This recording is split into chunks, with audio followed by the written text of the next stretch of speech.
Hey, welcome back to another episode of It's a Football Thing. I'm your host, RJ, and I'm joined by my fellow co-host, Rob the Red Devil. Unfortunately, our other standing co-host, Scott the Gooner, has decided not to join us this evening. It may or may not be related to Arsenal's third loss in a row, but we'll let you, the audience, opine on that. But I think, Rob, it's fair to say we have a much better looking, a much more accomplished, and much more knowledgeable and insightful football representative, special guest, Adriano. Welcome to the show. How are you, sir? RJ, thank you for having me, Rob. Great to be with you both. Very excited to talk some football with you. Beautiful. And just for our audience, what we're going to do tonight is, because Adriano has given us the luxury of his time, we're going to really focus the first portion of the show just to get to know a little bit more about Adriano's career, some of the things he's been blessed and privileged to see that only we can, us simpletons, could dream of. And then later on in the show, we're going to unpack the regular stuff that happened over the weekend, both from a Premier League and FA Cup perspective, and look towards the midweek games. But without further ado, and I welcome the people in the chat. So we've got Tom from the United Pubcast. We have Scott, who, as I said, unfortunately not able to join us this evening. Daniel, Declared, and of course the Football Capital. But Adriano, I just wanted to first kick off things and ask you, what time is over there for you, champion? To be honest, I don't know off the top of my head. 12:30 at the moment. I have been on the road, I feel, every day the last 3 months. I woke up yesterday. I didn't actually know where I was going to be sleeping at night. I'm in Napoli at the moment. So Beautiful. I've just come back from the Maradona mural and just doing some filming around there for a feature I'm currently working on for a broadcaster. And yeah, I've got a couple of days here in Napoli, and I'll be out and about around Italy the back end of the week. But keeping busy and doing well over here in Italy. Beautiful. And Buona Pasqua for the other day, or Happy Easter to those who don't know what we're talking about. I did see that beautiful margarita pizza earlier. Very jealous here. It is 8:30, of course, in Sydney, and I just had my regular broadel for this evening. But just from a football perspective, Adriano, talk us through some of the recent experiences from a UEFA Champions League perspective. So, of course, we've seen you cover the latest in the quarterfinal rounds, and I think it's fair to say there's quite a shock, particularly on one side of the draw with Liverpool, Villarreal, and just, of course, obviously we saw the drama with Atletico, Manchester City, and Chelsea and Real Madrid, which I'm a big Chelsea fan, very devastated. But just some of your thoughts as someone that covers the game. What was your experiences like being at the grounds you were for the quarterfinals? And also just some general reflections about the semi-final draw. Yeah, look, I think the Champions League this season has been thrilling. Very fortunate to cover a lot of the group stage, but certainly the round of 16 of the 8 ties, I covered 5 of them, some of them both legs, and got a really close look at some of these teams who have now pushed into the semi-finals. So it's been a thrilling competition, a lot of unexpected victories, and the story, no doubt, has been Villarreal. And I've been very fortunate to cover Villarreal in the group stage. They were in the group, of course, with Atalanta, Manchester United, did incredibly well to get through there. Obviously, the round of 16, what they were able to do here in Italy against Juventus, I still do not understand what happened. It was one of the most incredible second legs at the Allianz in Torino, 3 goals in the last 10 minutes, and it was tie over. Incredible performance. And then they've outdone themselves in Munich against Bayern, and I was there covering that one as well. And that late goal, and I've never, ever in my entire career heard a stadium as silent as the Munich stadium was on that night. So 2 incredible performances by them. And now Liverpool, who, from all the teams I've seen and covered this season, Liverpool, they are incredible. They are just, their squad is deep. Klopp is a star, but their 11 is as good as any 11 gets in world football. And you just get the feeling that maybe Liverpool will be too big a bridge to climb for this Villarreal team, but they've proven otherwise. I certainly hope not, Amico. I certainly hope not. Liverpool could not, with respect to Liverpool and all the fans watching, could not have asked for a better run to a potential final. And they will be, I think they'll come in with a lot of confidence, but they won't want to have too much confidence because Nagelsmann, had a lot of confidence talking about killing off the tie in the first leg against Villarreal. So for me, that's been the story, no doubt. But look, the draw, I cannot wait to be at the Bernabeu, Real Madrid, Manchester City second leg. That's going to be ridiculous. Real Madrid already against Chelsea. Sorry, AJ, but what they were able to do there in the second leg was special. I was there when Benzema hit a hat-trick against Paris Saint-Germain in the round of 16. That was ridiculous as well. So, look, the way it's going at the moment, I think Manchester City come into the semis with the most pressure on them. This has to be the season they win the Champions League. After spending an endless amount of money, it has to end in success for them in Europe. I think Liverpool are the team who...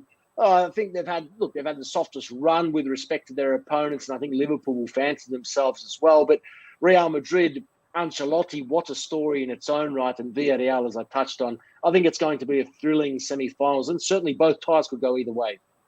Yeah, I totally agree, Rob. I want to get you in on this because, my reflections, just for your benefit, Adriano. Last week we all spoke about the results, and naturally I was it was a strange feeling, overly proud of the result, but disappointed in the fact that we didn't progress. And I still maintain to this day, I was more than happy for Chelsea to take on Real Madrid because despite the results, I just still think they're there to be gotten. But the experience of that midfield, the class of Modric, the resilience of Casemiro, and the career best form, in my opinion, of the Karim Reaper, Benzema, is just, you can't write this team off at the moment. But if I'm Manchester City, you talk about Liverpool fancying themselves. I equally would have, if I was a citizen, would have preferred to take on Real Madrid than Chelsea because of the mental stigma of what Chelsea did to them last season. But Robbie, what do you think about what the latest events that have unfolded in terms of the semi-final draw?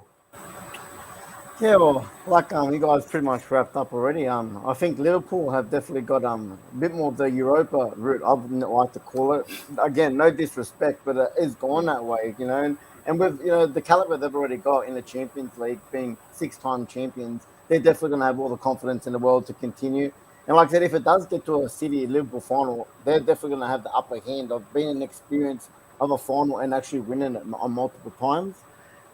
Just want to quickly get your thoughts, Adriano, on just the Italian side of things, of why we don't perform in Europe. Obviously, Roma is the only one left in the Conference League flying the flag.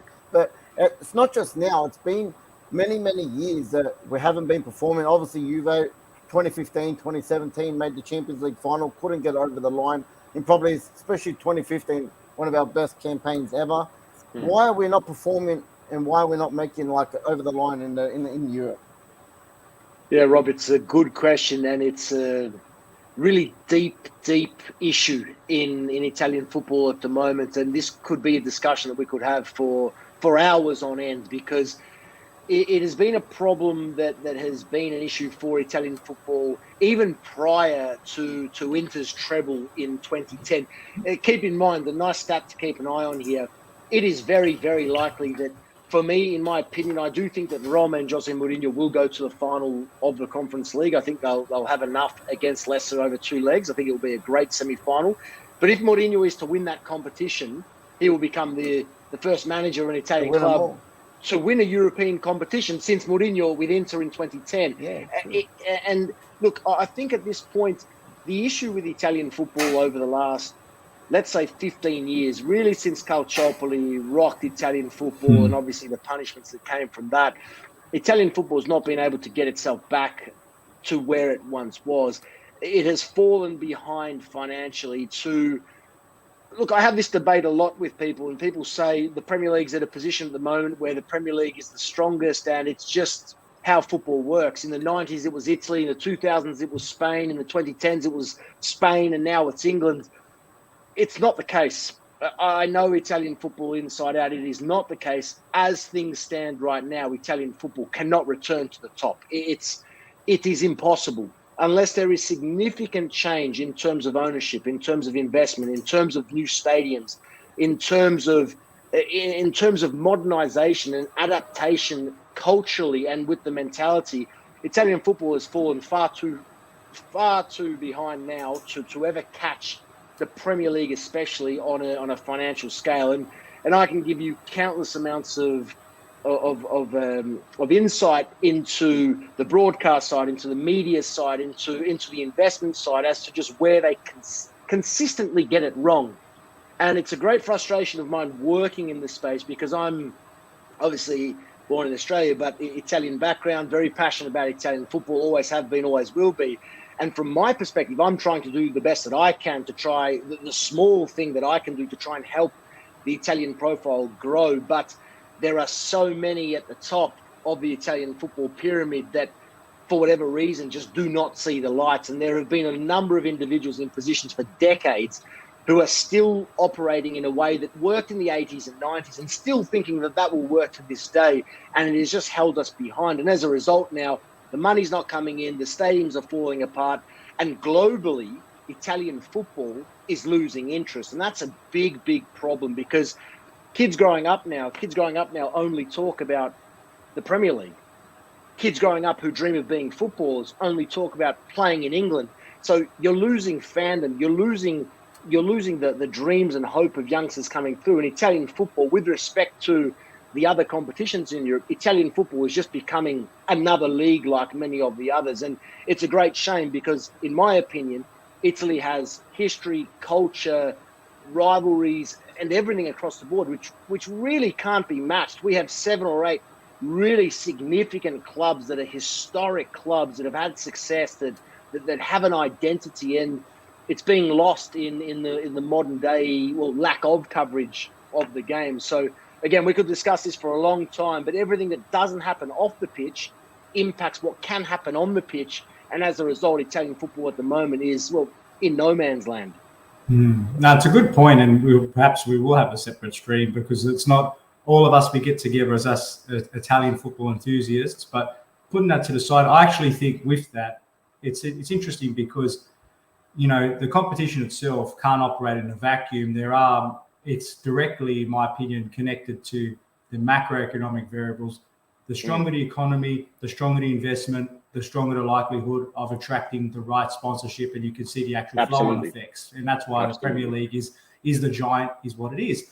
Let's hope that we get a bit of a balancing out effect over time. But just from your perspective, because you're the man of the moment on this stream, we got rid of that other co-host of ours, Scott, and I couldn't have thought of a better decision on my time here. But in all seriousness, I've seen you in some of these stadiums. I saw you recently, the other day, actually, engaging in a conversation with old Chelsea boy Fikayo Tomori. I just wanted to get your perspectives on, when you look back on this, where did it all start for you? Because, and by the way, just as a timely reminder, for those who have joined the stream, feel free to check out the links, because there is a link to Adriano's website. Feel free to follow him on Twitter and Instagram to get the insights I'm talking about. But where did this start for you? What motivated you to get into this business, knowing that for most of us, it's simply a dream, but you've converted it into a reality? And also, what are some of the lessons you're picking up along the way that's made you the successful person you've become? Look, it's a long journey. It's been a very long journey, especially coming from Australia, right? I can be very open and transparent in the fact that no one has ever helped me do anything that I've done, which within I'm very proud of. And I never had a door open. I never had someone in my family who was involved in media or television, and certainly not on a global scale.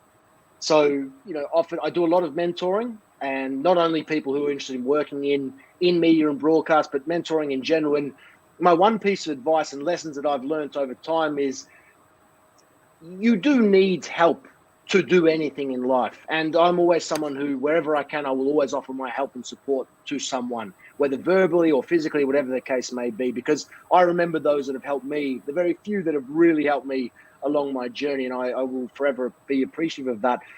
But I always encourage individuals coming through that if they do have an objective that perhaps others may view as obscure or a little far-fetched, which I've received for all of my life, I often tell them, focus on what you can control and take care of that, and the rest will take care of itself. I'm someone who strongly believes that in whatever field, whether you want to be the athlete on the field, off the field, or you want to work in any capacity in any industry, it's all about maximizing your potential. You don't need to compare to what the person next to you is doing. And sometimes people say that, but it's something which I truly, truly believe. I'm very focused on my own path. And if I see someone else who's doing something great, I'm happy for them. If I see someone else who's trying, but it's not working, as I said, I'll try and help if I can. But I really am just focusing on what I can control. And, I've endured a number of disappointments. I can tell you, for all the highlights, I can guarantee there's thousands of more lowlights that no one's seen. And it's all about building up the strength to continue to control what you can control. And ultimately, as I said, maximize my potential. So answering the last question first, they're the lessons that I feel they were sort of the mentality in my approach always, but that's really what's rung true with me as I've embarked on this journey now for well over a decade, and most of it's abroad. When I was young, working in television for some reason was always an interest of mine. Working in football, which was a sport that I absolutely loved because of my family who immigrated to Australia from Italy, I was born and it was the first thing that I knew. Football was something, the only thing that brought my family together all the time. If Italy were playing, it was a family thing that we did. And I've struggled over the journey to really explain that even to my closest of friends who are Australian, where that sort of, we like to say that we're a sports mad country, which we are in Australia, but football mad and football culture is very different. And I've had the first-hand experience in understanding that. And sadly, I don't think Australia will ever get to a point, perhaps on our lifetime, where football is that. But there is a difference between sports mad and football mad. And my family, my culture, my background, my origins, everything that football meant to my family integrating to Australia came from football. And that's the first thing that I saw. That's the first thing that I loved. And ultimately, it's what I wanted to pursue a career in. And I feel very blessed to have done some of the things I've done. I feel very blessed to have stood beside and interviewed the very best to have ever played the game. I feel very blessed and fortunate to have done that. But I've worked very hard and sacrificed more than anyone can imagine to do that. And I continue to do that. And so, again, I'm always very transparent in saying that what I'm doing is not easy. It's come with many, many, many challenges. And so my journey as such took that direction. I always had that desire, that ambition to continue no matter what. And I find myself in a position today where I can proudly say that I've been based in Italy. So I've gone back to where my family came from. I've been based here for 3 years. Earlier in my career, I've spent time in Miami. I've spent time in New York. I was the first ever Australian globally to work as a presenter for beIN Sports at their international headquarters in Qatar. And that was 7 years ago now. And I was very, very young at that point.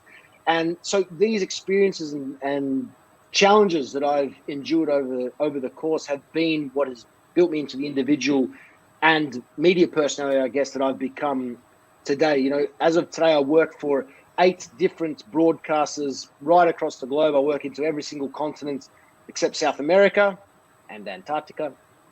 But it's something that I have, as I said, I've had to really sacrifice a lot to do. And there's been no path, there's been no blueprint for how to do it. It's just about adapting, committing, and persisting. And whatever comes, take it on, enjoy the highs, embrace the lows, learn, grow, and repeat. And that's been my journey over the last 15 years in a nutshell.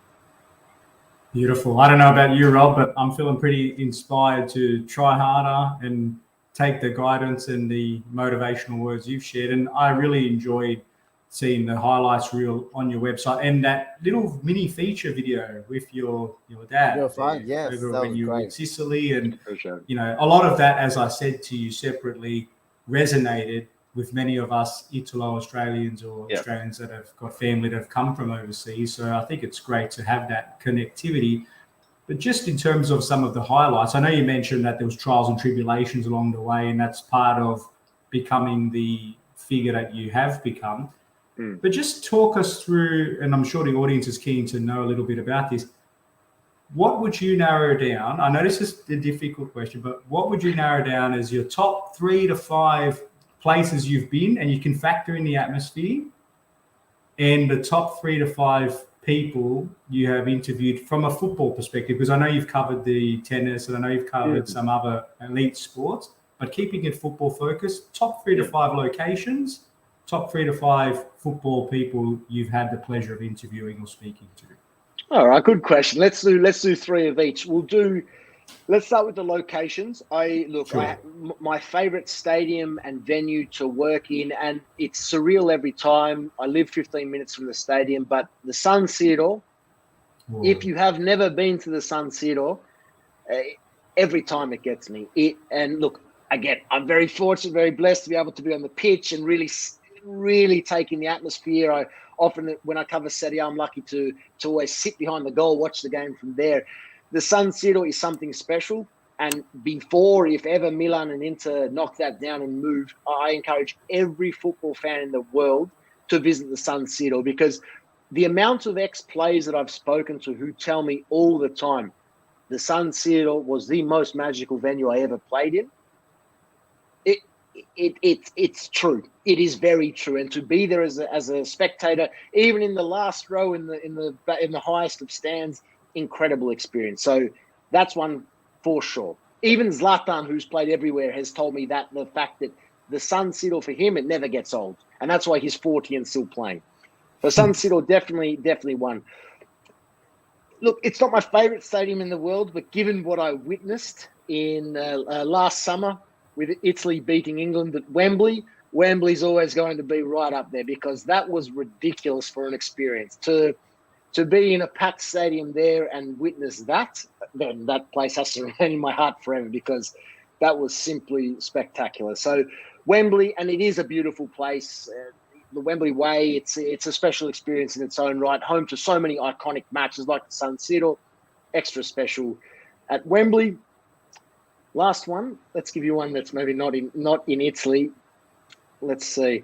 Look, let's go nice and easy. The Bernabeu is special. The Bernabeu, very, very special. I've been very fortunate to witness some big fixtures there, and maybe that plays into that. I've seen a number of Clásicos there. The most recent match I covered was Real Paris Saint-Germain, Benzema hat-trick. I've got Real Manchester City to come. And I feel like every time I go there, the match is super significant. And so it's a wonderful stadium. You think about the players that have graced that pitch. It's something very, very special and something I never take for granted. So I'll say from that perspective, they're my 3 most iconic venues to work at and cover football at. In terms of personnel who I've worked with and covered, I'll start with an event that I did. I was very fortunate to host an event in 2017 for a top club in Gibraltar. Very different experience.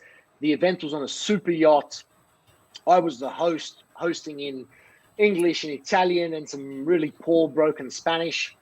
And the 2 special guests of the evening were Roberto Carlos and Michel Salgado. Now, I've worked with them in the past. You know, you do a lot of interviews. You interview people from time to time. You get to know them a little bit by face at least. But what was extra special about this evening was that it was a sit-down dinner. It was quite intimate. I was in Gibraltar. I was on a yacht. And it was a really unique experience. And so for that, with those 2 who I do get along with very well, I cross paths very, very frequently, it was a really unique experience, making it extra special and building that rapport in a way that extended beyond the professional world of football media. So that was a really special experience. And that now was 4 or 5 years ago, or coming up to 5 years ago. So again, a bit younger in my time, a little less experience, something that I was really honored to do and be a part of. I would say the second one, look, I was very fortunate when I moved to Milan. One of the very first events I host was the FIFA Best Awards, the green carpet show. So the green carpet before the actual award ceremony itself. And it was a special night. I was still new to Milan. They closed off a massive zone in Milan, and it was just for the event. So it was pretty surreal to be involved in that capacity. We had a 1-hour live show, and look, it wasn't a specific individual on the night, but I was very fortunate to interview basically everyone in football, from Mourinho to Messi to Van Dijk to Sergio Ramos, to name it. everyone was there. The only person that wasn't there was Cristiano Ronaldo because he knew he wasn't winning the award, so he didn't come along. But it wasn't so much a specific player, it was just what was happening that night. And one of my most special memories from that night, I was actually in the middle of interviewing Mourinho, and I was getting a call in my ear while live saying, wrap him up, because Messi has just got out of the car. He's about 30 seconds away. And Mourinho was quite enjoying the interview, so he kept talking to a point where I felt really rude to try and wrap the special one up. So I let him talk to a point where he eventually finished. And then I tried to throw to Messi, and he just walked past us and we missed Messi. So that was, I guess with Mourinho, it was quite again, from a memory perspective, it was quite a special memory. And then in the end, Messi won and we were able to get him after the event, which was obviously very, very special indeed. And then the last one, I would say probably November just gone. Again, look, I don't like to call myself a journalist because I'm not. I'm not a journalist. Really, by trade, I'm a presenter, I'm a host, I'm a studio anchor. That's my role. I love doing feature content, but I love doing feature content where I allow the talent or the guest to share their story in their own way. I'm not a journalist who wants to go and try and find the story to break news or do these sorts of things. And it takes me to an event in November that I was very fortunate to host the draw at FIFA for the European World Cup playoffs. And I spent a week in Zurich at FIFA headquarters and really had a great week, not only for the events I was fortunate to cover, but the fact I got to spend the week with the likes of Pablo Zabaleta, Carambel, Thiago Mendes, but most importantly, Lothar Matthäus. Now, Matthäus was a star and I was barely born, so I didn't know him so much from my memory of him as a player, but obviously very aware of what he was able to do. But to be able to form a relationship with Lothar Matthäus in this capacity, spending a week eating lunch, eating dinner, we got along very, very well. They're the sorts of experiences that I really cherish, forming true bonds. And the next time that I see Lothar in Munich, as I did recently, and we can exchange a handshake and say hello and check in on how each other are and how we're going, that's what I truly appreciate out of being, that's what I feel very blessed for out of being involved in at this level of the industry. So doing that and then hosting the draw with Lothar as a special guest, really making him feel comfortable and bringing out the best in he, it was, again, another very special experience that I've had in my career. Beautiful. Absolutely just captivated. I'm listening. You're mentioning one of the greatest players to ever play, Messi just strolling past, one of the greatest managers you're interviewing who's captivated in your conversation.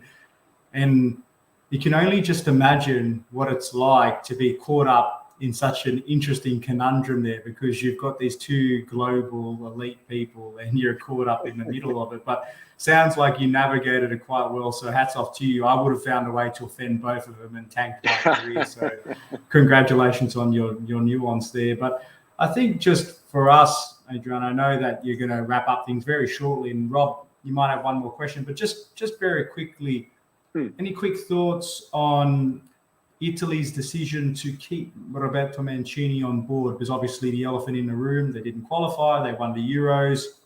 Italy does what it does best whenever there's a bad result, there's a chronic meltdown. So just quick reflections on the retention of Mancini.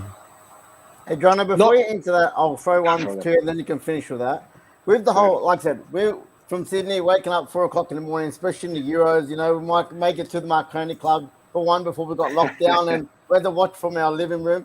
We kind of watched it and enjoyed it through you presenting it. So just give us a quick, you know, especially the semi-final and the final, man, just the euphoria of actually witnessing that, man, because we loved them. We loved watching it through you, man. Much appreciated.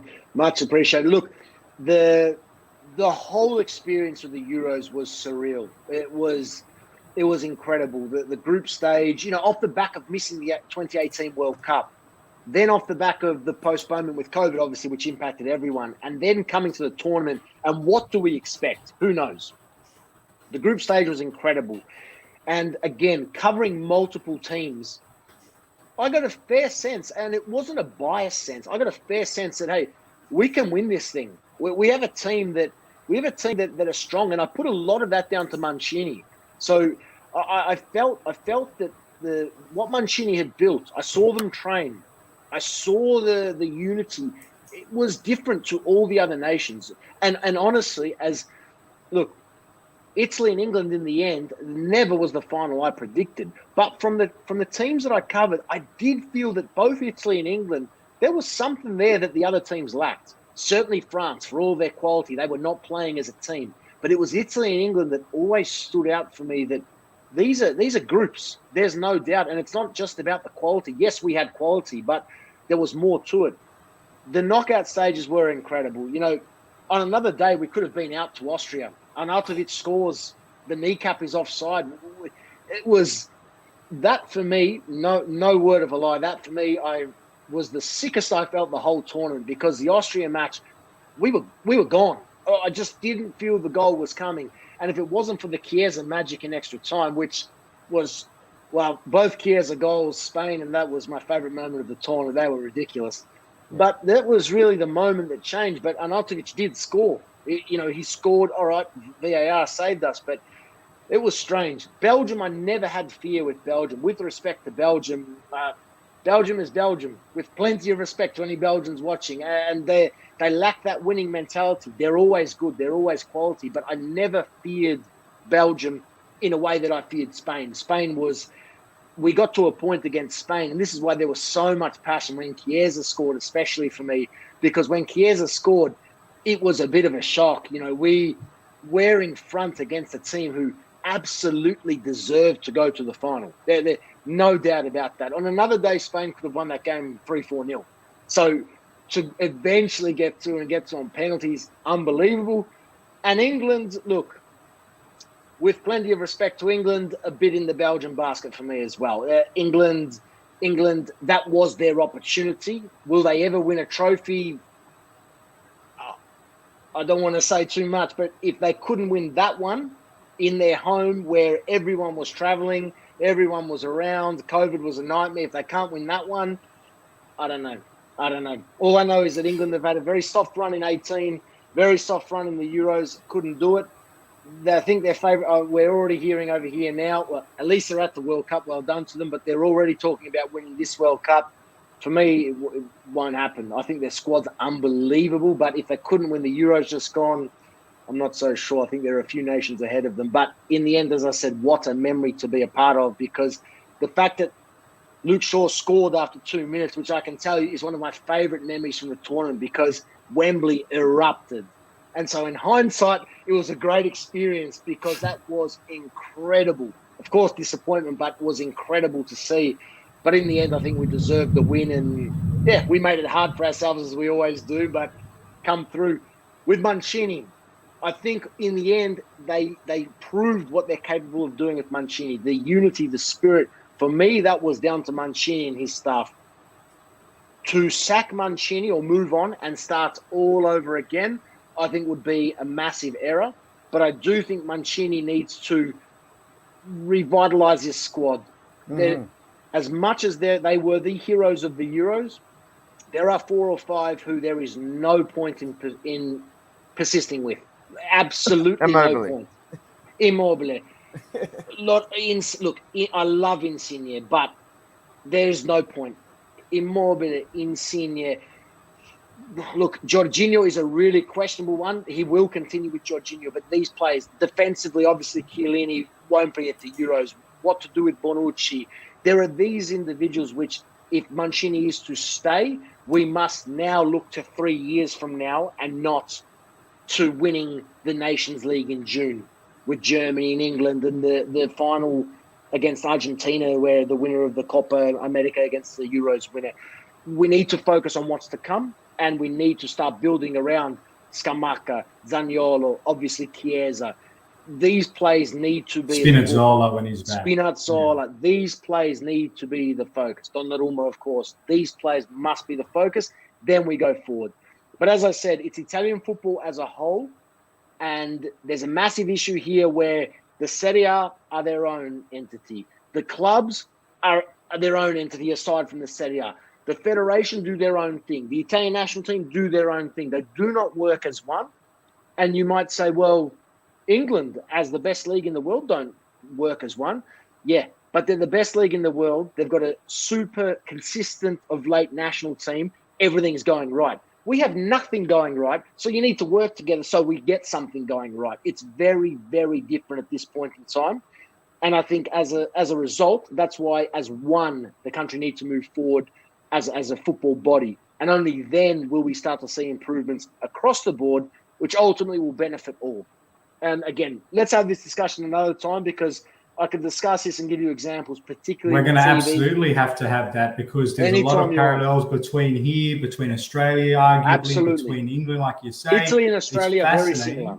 Very similar. Absolutely. And I really enjoyed the article on Optus Sport, by the way, that you wrote recently that unpacks some of these, I call them systemic root cause problems that need to be addressed. As a final closing note, Adriano, because you've been absolutely spectacular, Gunnaretti has a very simple question, I hope, for you. Who is your top pick for the World Cup? Because, as you know, Italy didn't want to participate this time. So who is your top pick now? No, look, even if Italy were there, I wouldn't be tipping Italy to win this World Cup. But look, I think that you can't go past France. If they can get it right off the pitch, they're too good. With Benzema in the form he's in with everyone else, France far too good. I do fancy Brazil a lot as well. I really like Brazil, but my tip will be Argentina. I just have the feeling that Messi will do this World Cup. I think it will be the most incredible. We've seen some incredible stories in recent years. I think that Messi will win the World Cup in Qatar with Argentina, whichever side of the spectrum you're on will end the debate because I just see it happening. He's not interested in Paris. There's no doubt about that. And he's playing with a level of passion, focus, and desire with Argentina that we haven't seen for some years. Remember, he retired a couple of times. He's come back. Argentina, look, it's going to be tough, but confidently Argentina are my tip to win the World Cup. I think it's going to be a really special one for them. Brilliant. You heard it here. Rob, I think it's time to say thank you very much to our special guest. Any final comments before we let Adriano leave us? No, look, thank you again for your time. As we're fans, mate, so we really appreciate it. I really was starstruck you coming on. So just a massive thank you on behalf of me and Scott, who's not here. I'm sure RJ will wrap it up now. Thanks very much, Adrian. Like I said, let's talk Italian football more deeply one day, and we'll talk hopefully a bit about the World Cup as well, because we'd love to get your detailed insights on that. But until then, my friend, we really appreciate you taking the time because we know you're a busy man. And speaking of, I believe you've got another appointment to attend to. I do. But guys, thank you so much. Great to catch up and chat some football anytime you like, and my absolute pleasure. Beautiful. Take care. Ciao, amico. Speak to you soon. Ciao, guys. Bye-bye. Ciao.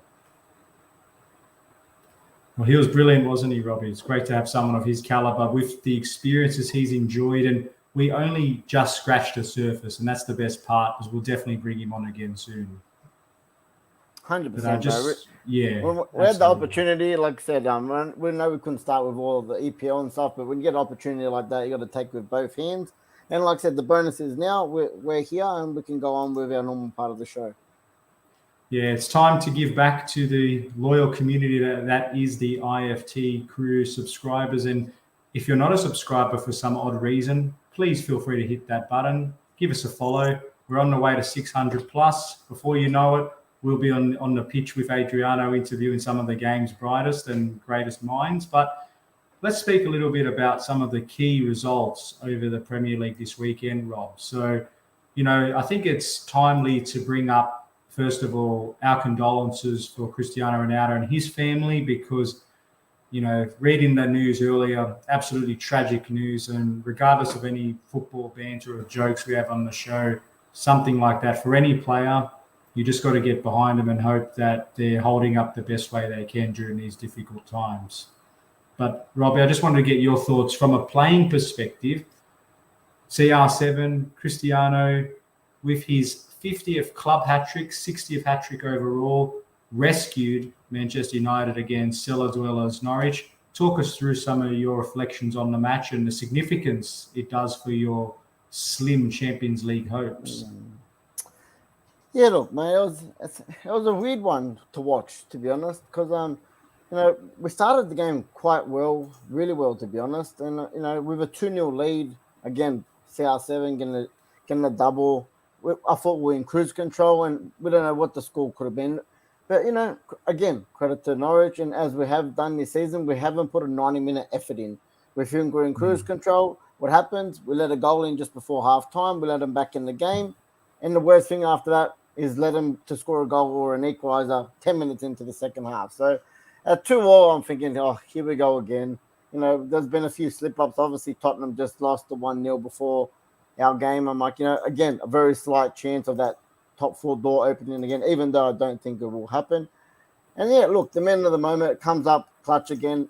He hasn't scored of all the goals to score his hat trick with. I don't remember the last time he actually scored a free kick. I feel like he's taken 10,000 free kicks in the meantime. But look, he come up, beautiful goal, beautiful free kick to score his hat trick, and that's just Ronaldo. And look, for all the people that were saying, is he the problem? He's now 3rd on the charts as well in the Golden Boot this year. So to be doing this at 36 years old in the Premier League, mate, the question is answered there for me. He's not the problem. We bought him to score goals, 21 goals now for the season combined in all competitions. And look, again, a very, very, very slight, the tunnel's not closed for that top 4. We do have a very hard road, especially in the next 9 days. We've got Liverpool, Arsenal into Chelsea, so that's going to be a test in itself. But look, we'll just have to see what happens. Again, at the end of the day, we did play Norwich, so it wasn't nothing to go, crazy about. But a win's a win in the Premier League, mate. Yeah, no, look, just on Ronaldo, so it's fantastic that he's come back and been super clutch, and that's why he's the superstar he is and one of the very best to have played the game. Now, I agree largely he's not the problem per se, but I also think, without being as detailed a supporter as yourself, but I'm still not sure if he's the solution. I sort of see him as someone that's a contributor, and like you brought up the stats about being the 3rd in the Golden Boot. 2 hat tricks obviously significantly boosts those numbers. And look, no one's complaining about scoring hat tricks, but given he's had a run of games where he hasn't been able to positively inject himself, and it's not just him, his teammates have let him down as well. But I think, you look at the future going forward, and Erik ten Hag's the one basically going to come and take the reins. He's not going to be someone that wants to be second fiddle. He's not an impact player. Is he going to accept the sort of a downgrade in importance? So he might not be part of the problem, but he's not part of the solution. So is it one of those situations where you get to the end of the season, you shake hands and say, thank you for your second stint? What do you think? I don't know.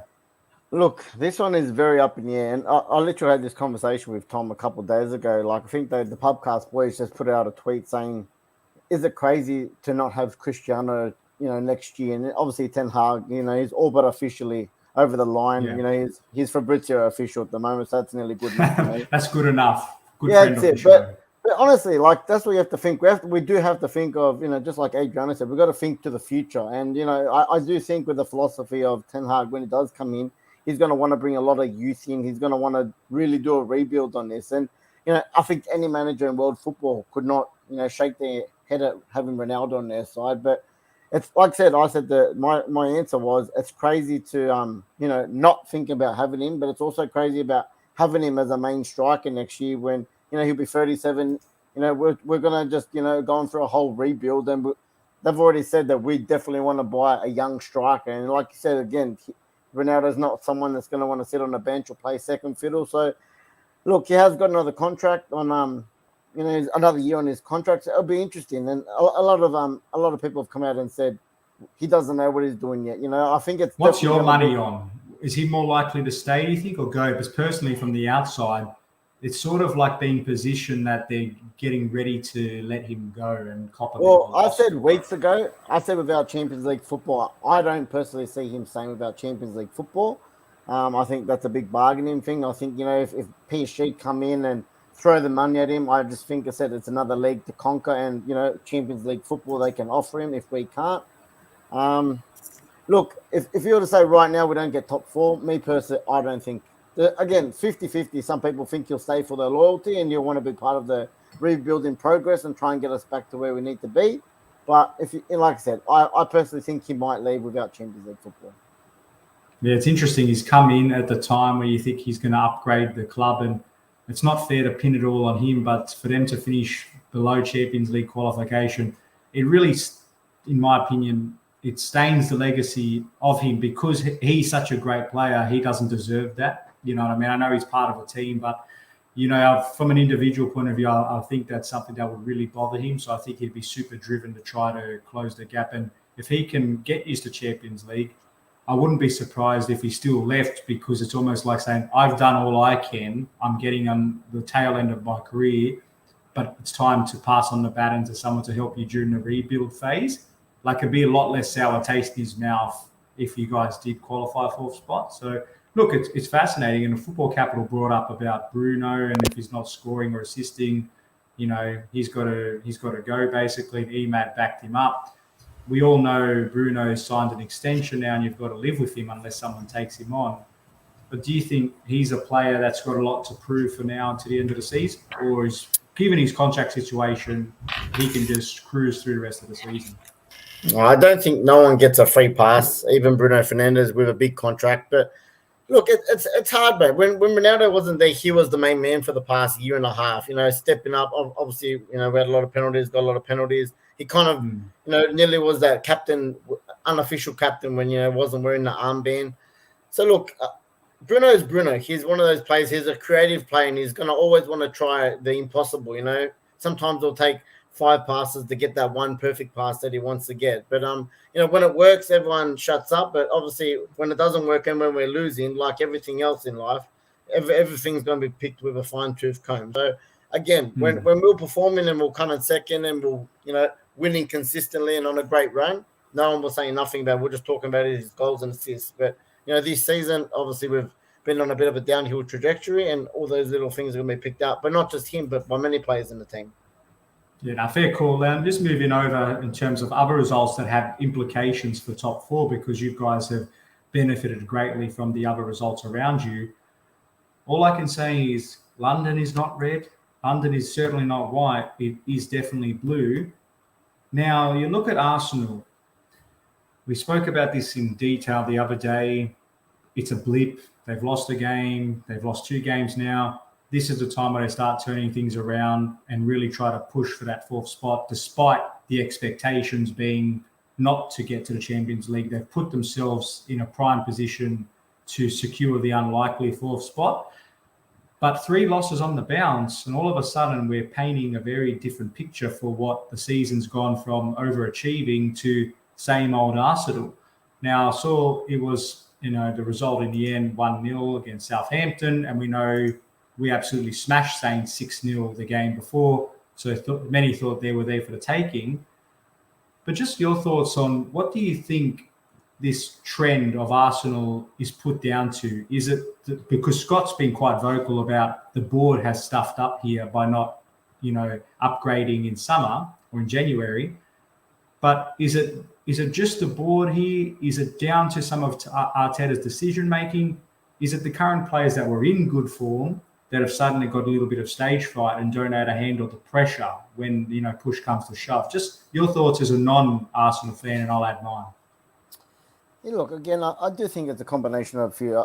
When we all knew, like what Scott said, when the transfer window closed, they all said when they were in that great form, they didn't bolster their squad. They were very thin, and they did say if they were to get injuries or, players not performing in great top form like they were at that time of the run, that, it was really, really going to be hard to keep that consistency. And like I said, they've been a little bit like Tottenham in that, really up and then really down. And, 3 losses on the bounce now, and I think they've got another 3 really big games, Really, that could be 6 on the bounce by the end of Yeah, they could almost be out of it before the next North London derby. They've gone from nearly having them on lock.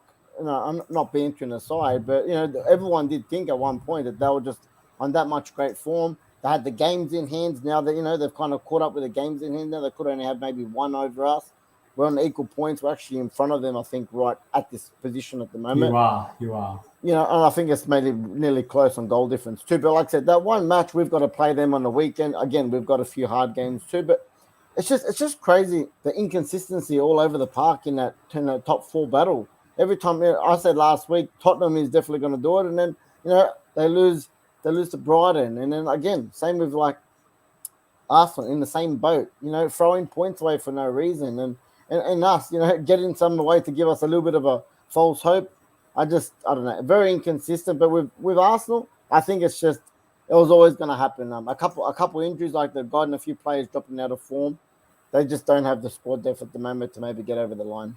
Yeah, it's going to be fascinating to see which of those two teams bottle it ultimately. I think one of them will. I'm still not convinced you guys will do enough, but we know on your day, it's like I said a couple of streams ago, I think it's mad to completely rule them out, but I can understand based on how inconsistent they've been that you wouldn't want to give them any confidence. But it's like they say, it's a bit of hot potato at the moment. No one really is doing anything to solidify that 4th spot. I think that we're closer and closer to getting 3rd spot locked in, but you never know. I do feel confident more about our abilities and the way that we've been playing. So I saw Tottenham's result. That was a little bit of a banana skin one, and great goal, by the way, by Trossard to steal it at the end for Brighton. Brighton Munich, as the football capital put it. But just, I look at the run home for both of those two London teams, and I'm going through the list, and Tottenham got the likes of Brentford, Leicester. Liverpool, to be fair, obviously still in the race for the title. Got Arsenal. The race for everything. They're in the race for the quad, mate. Correct, and let's not talk the quad into the universe, because I think that might be the time when IFT says thanks for everything, we're packing up shop. But I think just to comment on Tottenham, and I know Alex and Marty will probably tune in later, I'm keen to see whether or not we were going to get that bounce back from Spurs, because I think they have been a little bit more resilient since Conte's come in, despite the roller coaster efforts. But I look at other results that happened as well, Rob, and you look at some of the other teams down the bottom of the ladder, and just very quickly, you saw Brentford won 2-1 against Watford, and I think that pretty much secures their departure from the Premier League. But Newcastle picked up a very, very important 2-1 win over Leicester. So big credit to what Eddie Howe's doing. So any quick reflections on that before we move on to the FA Cup? Not much, man. I think you wrapped up quite well. But like I said, again, credit to Newcastle, especially coming from behind. That was a massive win for them. Huge. And Brentford. I think they've both those two results nearly guarantee them they'll be back in the Premier League next season. But again, just on Brentford again, we had the whole tier system last year. Mate, coming from behind wins, beating top 6 teams, they've really done it all this year, and they've been a pleasure to watch. Yeah, fair call. Just to address Gunnaretti's point, it is interesting, isn't it? Because we've had this debate on here. You can't rely on injuries. I keep bringing up Chilwell, Reece James, and others that have had COVID, etc. And I feel for you. I understand that, and that's why I think Scott's very much attacking the board and their transfer policy. But as I said to him the other day online, it's one of those things where the board took a high risk, high reward strategy, because things were going swimmingly, and if you guys qualified and saved all that money and could get Champions League and then add that money elsewhere, that would have been seen as a masterstroke. But you get 1 or 2 injuries, and all of a sudden you're the most incompetent board that ever existed, and you guys have asked for trouble. So who would want to be on the board of a football Premier League club? Certainly not me, because I know we'd cop a lot. Just on the FA Cup, Rob, so we saw Liverpool and City battle out and very enthralling clash. Liverpool ultimately did enough in the end to go through to the final and book in an appointment with Chelsea, who will meet for the second time in the final following the Carabao Cup. Did you catch any of the games, and just your thoughts on the results as well as the actual final? I didn't catch either of the games in the FA Cup this weekend. I did see the results, obviously, in the goals. Yeah. And look, I think that especially the City game, I think the 3-2 made it look a little bit more closer than it was, because obviously Liverpool at 3-0 were in cruise control. City did score 2 late goals on to try and push for the third. But we kind of had a bit of a couple of nights ago when we predicted it. Injury did have a few key injuries out, so that's always harsh when you come up against a red hot Liverpool in the form they're in. Chelsea, look, I think we all thought Chelsea were going to be. They got the more quality, they got the depth. I don't think many people would have chosen, especially without Conor Gallagher, for them to advance over Chelsea. The final should be a great game. That's all I can say at the end of the day. Yeah, can I say about Palace? I obviously watched the game in great detail. They were playing very well, very disciplined, were conceding very few chances, kept things nice and compact. But ultimately, it took a moment of brilliance from Ruben Loftus-Cheek via a nice little deflection, and then Mason Mount scored a great second goal. Just been really impressed with a couple of players like Ruben coming in and starting to take his chances a little bit more. But even Timo Werner, he's copped a lot of criticism for Chelsea. I've been one of those that said I've loved his work rate, I love his energy and what he does off the ball. But ultimately, we brought him in to score goals because that's what a striker does, or at least assists. And his numbers just haven't been stacking up. But I think for now, in the last few games against Southampton, against Real Madrid, now against Crystal Palace, he's made positive contributions that have had direct influence on the goals. And I think the more he keeps playing like this, the less certain I am that he's on his way out.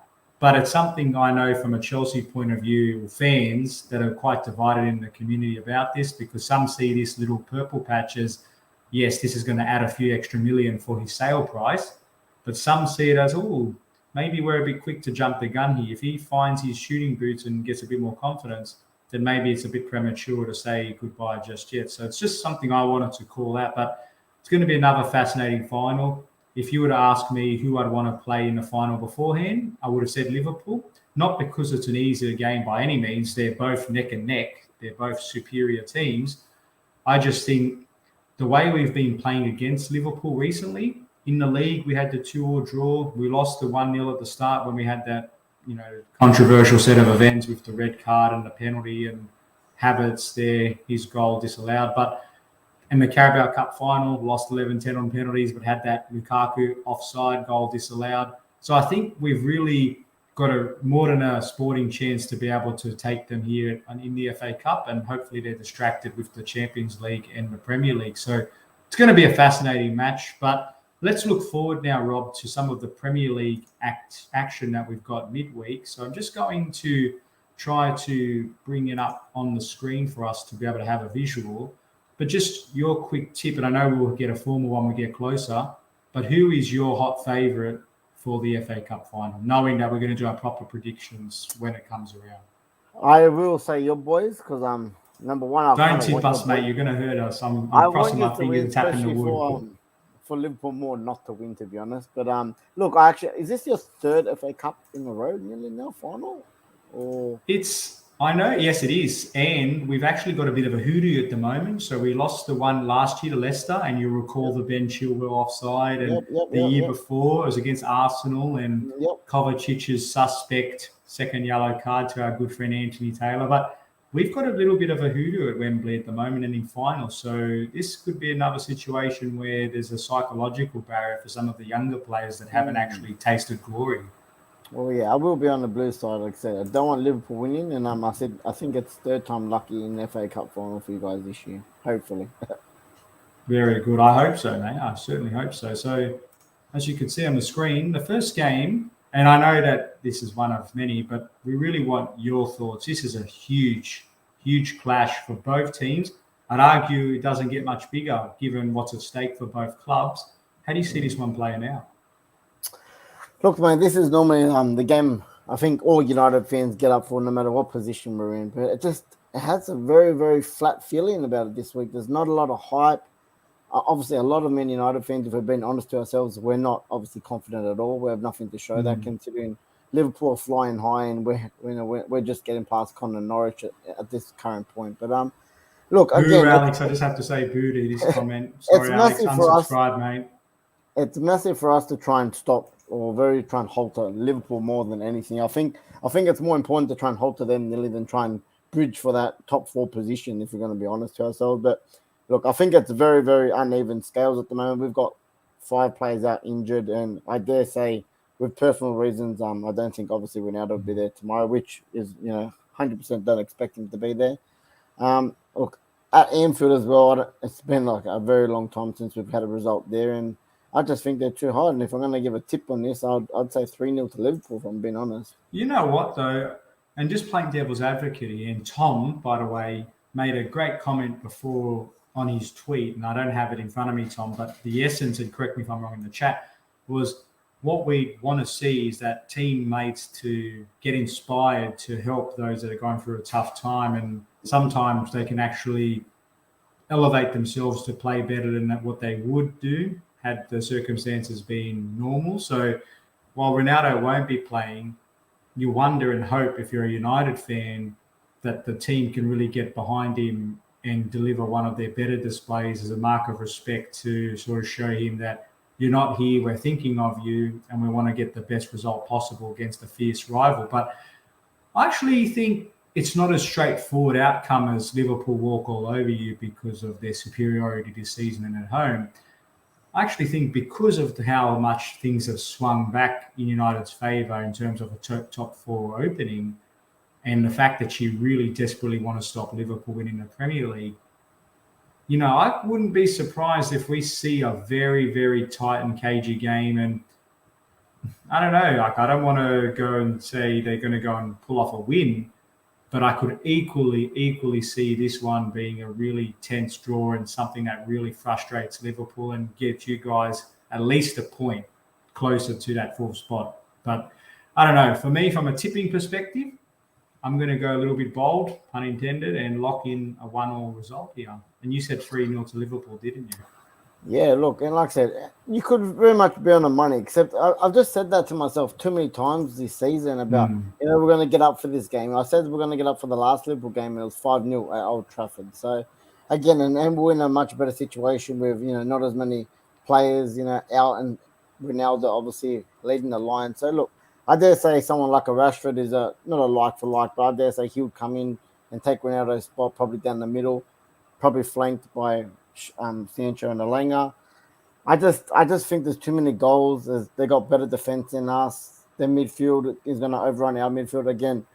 I'm not their biggest fans, but Fred and McTominay, two of our main people that are in midfield, both out for the game. So I dare say Matic will start at 6. Yeah, it's a big loss for them. You know, and then you got probably Pogba and Bruno acting as 8s. And we all know that, you know, I love Pogba, but he's not known for his defensive attributes. And I can see him leaving Matic as a lone soldier, and I can just see if Liverpool score early, that's when I think that. I think that's the key. If you can hold them out as long as possible, then it starts getting on their minds. It'll be interesting now, just quickly, now that Ronaldo's out, if he does kind of change the whole formation. I'd personally like to see now 3 or 5 at the back, you know, and maybe play with wing backs now. Just, you know, we've got really nothing kind of going for us. So maybe just change it up, and yeah, I'd love to just frustrate them. I'll take a 0 or draw, 1-1 draw at Anfield, but.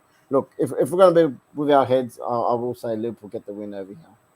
Yeah, fair call. And looking at this match now, it has implication, obviously, for Everton, who are not safe by any means. They're sort of getting a couple of fortuitous results here and there. Leicester, who have shown some resurrection, but have been quite disappointing, I think we can all agree. I think this one here, given what's on the line for Everton, I think I could see them getting a win here. I know that sounds a bit Frank Lampard bias here, but being at Goodison Park with what's on the line versus what Leicester have, I could see this one being one of those huge results for Everton given the run home that they have. And just being a little bit daring, I'm going to lock in a 2-1 because I also don't trust Leicester's defence as well. A bit quick with this one. I do think you're on the money close with this, but I just... You know, if it'll be back-to-back losses for Leicester, I think it'll be a draw. I think it'll be 1-1 draw for me. I do think. Yeah, I was tossing up between that as well. Yeah, I really think Everton at home, and like you said, with they're really going to be that kind of fight just to get any point they can, just to kind of stay up or stay safe. So, yeah, I think it'll be 1-1 draw. Yeah, fair call. And then obviously the next match is it's going to be quite fascinating. We've got Scott here ducking any form of criticism because his team's lost yet again. Just joking. For those that don't know, Scott's on a family getaway, and of course he'll be back with us on Thursday. Fingers crossed, and if not, we'll have to catch him up on the Tuesday episode. But from my perspective, it's a massive result, massive game rather, just because if we win it, it gets us that ever step closer to securing third spot, bridging the gap to top 2. And then allowing us to not get dragged into that what-if conversation of top 4. and then look to continue to focus our momentum for the FA Cup final build-up. Because I think if we can end the season with an FA Cup final victory and third spot, considering the Super Cup and the Club World Cup, most Chelsea fans will give it a tick. This is a good season. We've improved. But if we get a bad result against Arsenal here and we're in that dog race for fourth spot, all of a sudden there's going to be more question marks about certain players' futures, and it's going to get a little bit toxic. So I think we've got it all to play for. I know Arsenal, notwithstanding, they've got a lot to play for. I can see us just doing enough here to frustrate them, and I'm going to go for a 2-1 win to Chelsea. How do you see this one, Rob? Yeah, look, it's a shame we haven't got Scott to preview this big game between you two. But look, I do think, especially at the bridge, and for many of the reasons you said as well, I agree that if you can keep that third position on lock and kind of said look forward to the FA Cup final, especially with, again, you're talking about frustrating teams. We've got you again next week. So if you guys can lock the 3 points in now, it might be that little bit of extra breathing space for possibly us, trying to frustrate you next week. So keep dreaming, mate. Keep dreaming. Oh, we've done it at the bridge, mate. We've done it. I know. I've forgotten about that. Look, I do think you'll win. I'm going to lock it down for a 2-0 to the Blues. Yeah, we'll have to see, and we'll get some saucy reactions from Scott when I'm sure we get some sort of referee-inspired positive call for us, and you get the use of the dark arts working in our favour. Just the last two games for the Thursday. So Newcastle versus Palace. This one here, I'm going to be very quick here. It's going to be an excellent game. I actually can see this one being a 2-2 draw between both teams. Robbie, quick thoughts? Yep, I'm going to go for a draw as well. 1-1 I'll go again. But if there's going to be a winner, I just think Newcastle at home, especially after that big come-from-behind win against Leicester, they're right in the wave at the moment. So I will go for a 1-1. But if there will be a winner, I would say it would be Newcastle in this.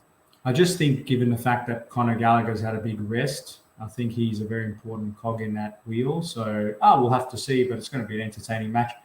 And last but not least, Manchester City, aspiring Premier League title retainers, versus Bayern Munich as the football capital labelled them before.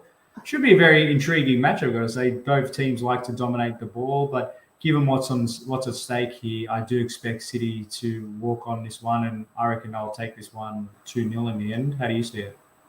Yeah, look, I think City have to win this game, especially with look, we don't know what the result will be with us, but there's a good chance that Liverpool could do it, and I just think that Brighton with City at home, it's a game that they have to win. If they want to win the title, they have to win this game. So I'll lock in a 3-1. Very good. And we've got a couple of questions here from the football capital, Rob. So, boys, who's winning the league first? Arsenal or United? And will Liverpool win the CEO before United and Arsenal qualify? Well, who's winning the league at Arsenal and United? I really do think United, because as much as they have got their they've been rebuilding for a couple of years now. It's felt like more than a couple of years, and their youth.